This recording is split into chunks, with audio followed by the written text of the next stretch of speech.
Thank you very much for visiting my channel. If not difficult, like and subscribe to my channel to always be aware of events. Thank.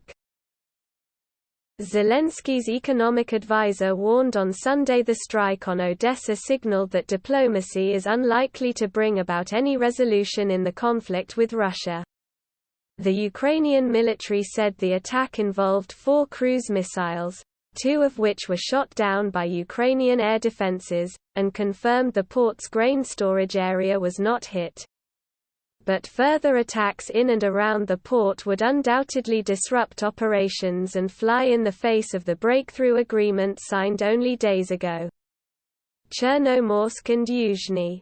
Yesterday's strike indicates that it will definitely not work like that, Ole Ustenko told Ukrainian television.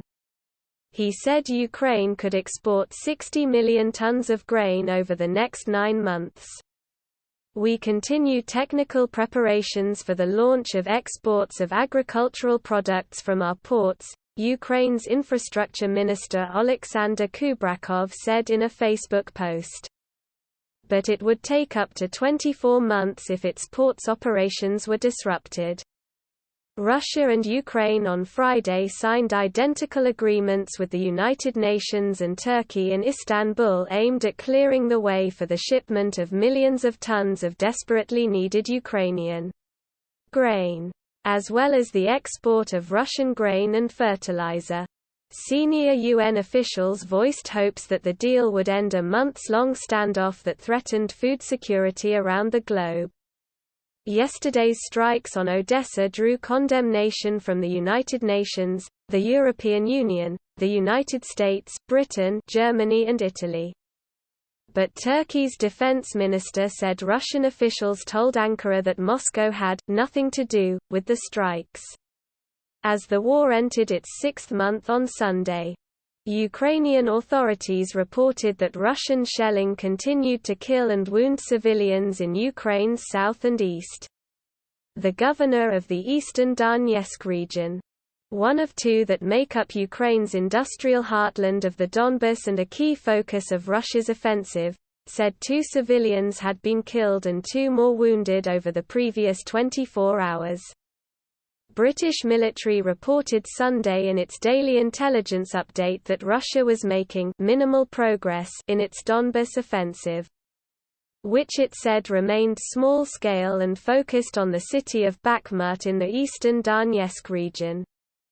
The Ukrainian military's general staff confirmed in its regular update that Russia was conducting military operations to create conditions for an assault on Bakhmut, while firing on surrounding settlements and battling Ukrainian defenders for control of a nearby thermal plant. In Ukraine's south, regional officials said that at least 5 civilians were wounded by Russian shells in the Black Sea port of Mykolaiv on Saturday night and Sunday morning. Also, as a result of the scattering of munitions and their fragments, fires occurred in open areas in the city, said Vitaly Kim, governor of the Mykolaiv region. Russian Foreign Minister Sergei Lavrov meanwhile was in Cairo on Sunday for talks with Egyptian officials as his country seeks to break diplomatic isolation and sanctions by the West over its invasion of Ukraine. Lavrov landed in Cairo late Saturday on the first leg of his Africa trip, which will also include stops in Ethiopia, Uganda and Congo, according to Russia's state-run RT television network. Speaking at a news conference following bilateral talks with his Egyptian counterpart, Sameh Shukri, on Sunday, Lavrov said that he had reaffirmed the commitment of Russian grain exporters to fulfill all their obligations in the wake of the UN-backed deal to unblock grain shipments. If you liked the video, please like and subscribe to my channel to stay up to date. Peace for everyone. Russian defense officials insisted today that an airstrike on the Ukrainian port of Odesa on Saturday hit only military targets. Speaking late Saturday in his nightly televised address, Ukrainian President Volodymyr Zelensky said the attack on Odesa destroyed the very possibility of dialogue with Russia. But the attack tested an agreement on resuming grain shipments that the two countries signed less than a day before the assault. Long-range missiles destroyed a docked Ukrainian warship and a warehouse holding Harpoon anti-ship missiles supplied by the U.S., Defense Ministry spokesman Igor Konashenkov said at a daily briefing. Under the grain shipment agreement signed earlier this week in Turkey, both Kyiv and Moscow agreed not to target vessels and port facilities involved in the initiative, including the ports of Odesa.